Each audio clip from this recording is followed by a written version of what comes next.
Chris, when you say that you allocate, like each day you're allocating an hour to your prospecting, an hour to sales, an hour to closing, practically what does that look like for you? So that literally, I focus on action activities. So when I say an hour of prospecting, I'll have I'll give you an example.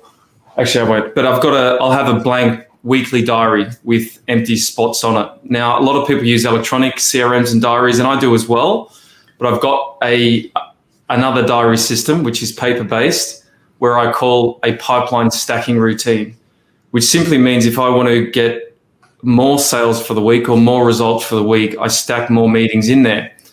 Now, the question a lot of people have, well, where do you find those meetings from? Now, the fortune of being in sales for such a long time, you meet a lot of people, you have got a lot of networks.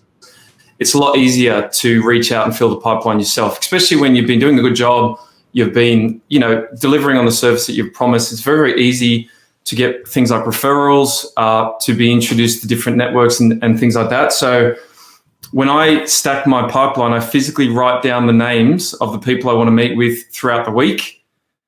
And then over the next 24 to 48 hours, magic happens where, yes, I'll need to physically reach out to a lot of them to get their permission to sit with them or speak with them about the services I'm offering or the help that I need throughout the week. But generally speaking, I visualize in advance the week that I've got coming up, even before the client knows it in some situations.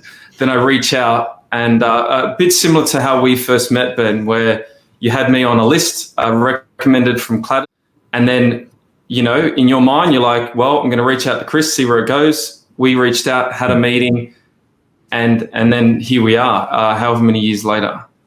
Yeah, makes sense. And so for people that are earlier on in the journey, what would your advice be for someone that might be, maybe not have that sort of longevity, or maybe moving into a new role or new company? What would be your top tips for them to start? What actions could they do to start driving some results? Yeah, so with people that are brand new to selling,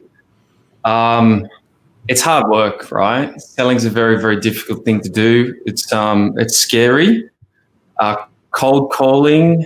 I don't know about anyone else, but I don't think anyone likes cold calling. The whole push strategy, not pull. I much prefer getting referrals and inbound leads.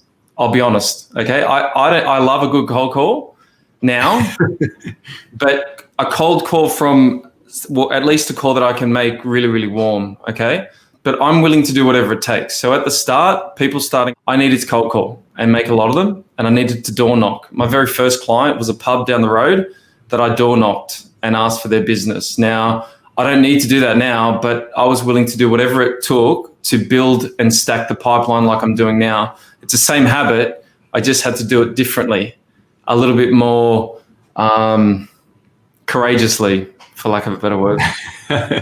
Yes, it is certainly intimidating, and I don't know that I've ever actually cold called. I've certainly done some cold outreach through digital media, but not the cold call. That one's a little bit easy because it's a bit faceless, I suppose, that you can just do it and try and tweak. But yeah, it's certainly intimidating when you first